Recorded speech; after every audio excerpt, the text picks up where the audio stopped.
देश के करोड़ों किसानों के लिए खुशखबरी आ रही है। प्रधानमंत्री किसान सम्मान निधि योजना की 21वीं किस्त जल्द ही देश भर के किसानों के बैंक खाते में ट्रांसफर की जाएगी। हाल ही में हिमाचल प्रदेश, उत्तराखंड और पंजाब के पात्र किसानों को ये किस्त भेजी जा चुकी है। बाकी राज्यों के किसानों को भी जल्द ही ये राशि मिलने वाली है।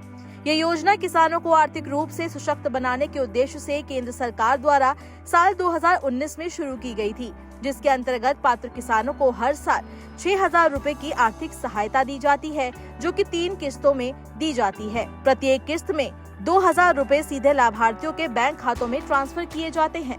अब तक इस योजना के तहत 20 किस्तों का भुगतान हो चुका है और करोड़ों किसानों को इसका लाभ मिला है।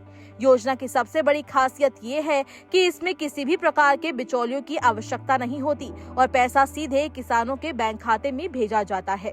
इस योजना की 20वीं किस्त 2 अगस्त को जारी की गई थी। प्रधानमंत्री नरेंद्र मोदी ने उस दिन लगभग 9 करोड़ किसानों को ये राशि डिजिटल माध्यम से डायरेक्ट बेनिफिट ट्रांसफर के जरिए दी थी।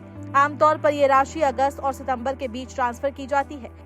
इस बार उम्मीद की जा रही है कि सरकार दीपावली से पहले ये किस्त जारी करके किसानों को एक तरह का त्योहार का तोहफा दे सकती है। किसानों को ये जानने के लिए कि उनकी 21वीं किस्त उनके खाते में आई है या नहीं, उन्हें पीएम किसान योजना की वेबसाइट पर जाकर कुछ आसान स्टेप्स को फॉलो करना होगा।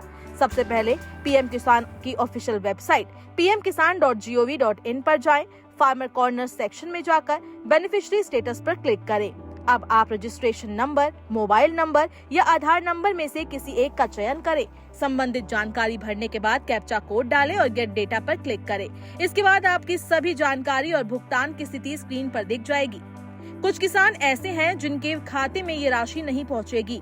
इसके पीछे कई वजह हो सकती है, जैसे कि ई-केवाईसी नहीं कराना। अगर आपने अभी तक योजना के लिए ई-केवाईसी पूरा नहीं किया है तो आपकी किस्त रोकी जा सकती है।